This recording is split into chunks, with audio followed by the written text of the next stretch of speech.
Berjumpa lagi dalam permenungan kita edisi Rabu 20 Oktober 2021 dalam pekan ke-29 masa biasa.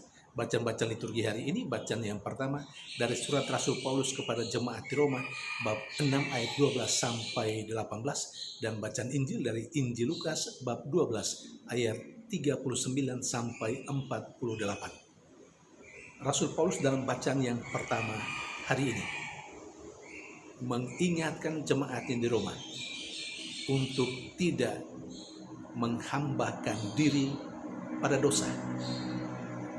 Rasul Paulus mengingatkan mereka untuk tidak menjadi hamba dosa. Tidak boleh mereka dikuasai oleh dosa. Dan Rasul Paulus juga menegaskan supaya mereka, jemaat di Roma, tidak menyerahkan anggota tubuh mereka dipakai sebagai senjata kelaliman. Harapannya adalah supaya hidup mereka seluruhnya, jemaat di Roma, diajak untuk menyerahkan seluruh anggota tubuh mereka kepada Allah saja, dipakai sebagai senjata kebenaran. Saudari dan saudara yang terkasih, apa relevansinya untuk kehidupan kita saat ini? Saya kira sangat relevan. Ajakan Rasul Paulus kepada jemaat di Roma penting juga bagi kita saat ini, di sini, di tempat di mana kita berada sekarang ini.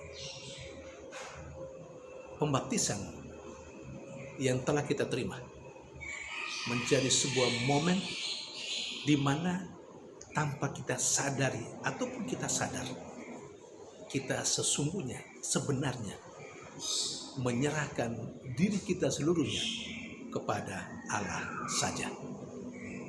Artinya, kita mau mempersembahkan seluruh anggota tubuh kita, hati kita, pikiran kita, perjuangan kita hanya untuk kebenaran, hanya untuk Allah saja. Pertanyaannya, apakah kita sampai saat ini sungguh menjaga dengan baik rahmat yang telah kita terima dalam pembaptisan itu? Atau dengan kata lain, ketika kita sudah dibaptis, kita menyerahkan diri kita seluruhnya, mempersembahkan diri kita seluruhnya, anggota tubuh kita hanya untuk Allah saja dan kebenarannya. Apakah hal itu sungguh kita jaga sampai saat ini? Sungguh kita pelihara sampai saat ini? Atau kita terkadang masih menjadi hamba dosa? Sering mata kita pakai sebagai senjata kelaliman. Mata kita pakai, kita gunakan untuk hal-hal yang kurang baik, untuk hal-hal yang berbau dosa.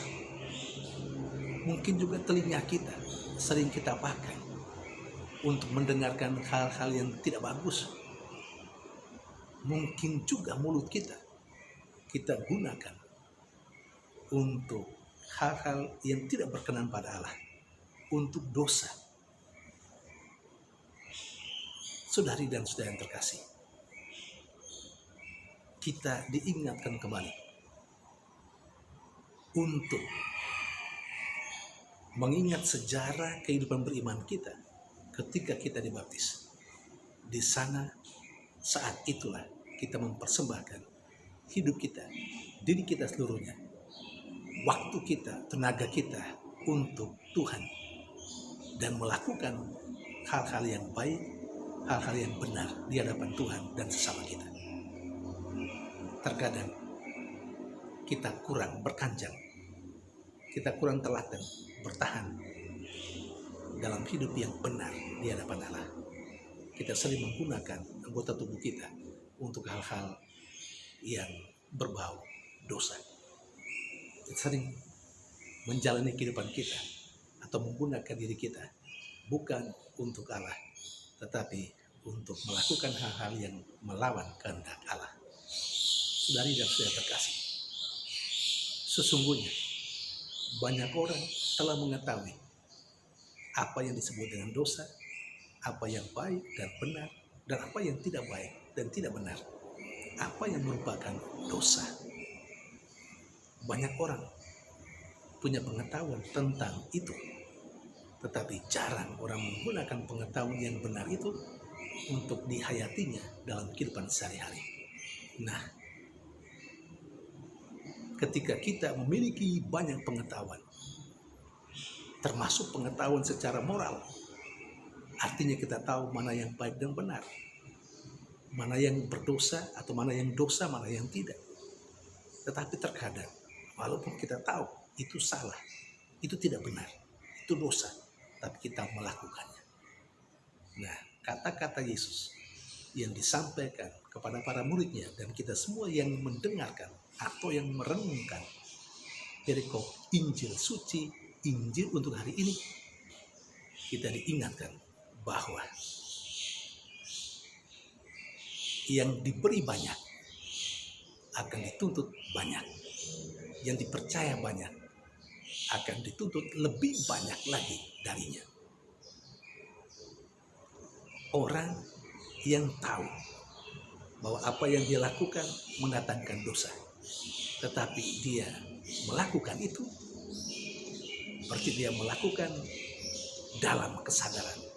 Dia tahu bahwa itu dosa, itu tidak boleh, tetapi dia melakukan. Kepadanya akan diberi pukulan yang banyak. Sebaliknya, orang yang tidak tahu bahwa itu adalah dosa dan dia melakukan hal itu, dia justru mendapat sedikit pukulan. Saudari dan saudara yang terkasih, mari kita jaga hal ini. Janganlah kita menjadi orang yang tahu banyak tentang kebenaran, tentang apa yang tidak boleh dan boleh, tapi tetap melakukan apa yang tidak boleh. Padahalnya sudah tahu, kita pasti akan mendapat pukulan lebih banyak daripada yang lain yang melakukan hal yang sama, tetapi mereka melakukan karena mereka tidak tahu bahwa itu tidak boleh, itu dosa. Saudari dan saudara yang terkasih, semoga sabda Tuhan yang kita renungkan secara sederhana pada hari ini memberikan kepada kita atau mengingatkan lagi akan apa yang sudah kita janjikan saat kita dibaptis. Dan marilah kita dengan pertolongan Roh Tuhan sendiri menjalani hidup kita sebaik-baiknya supaya kita tidak mendapat pukulan yang lebih banyak. Tuhan memberkati.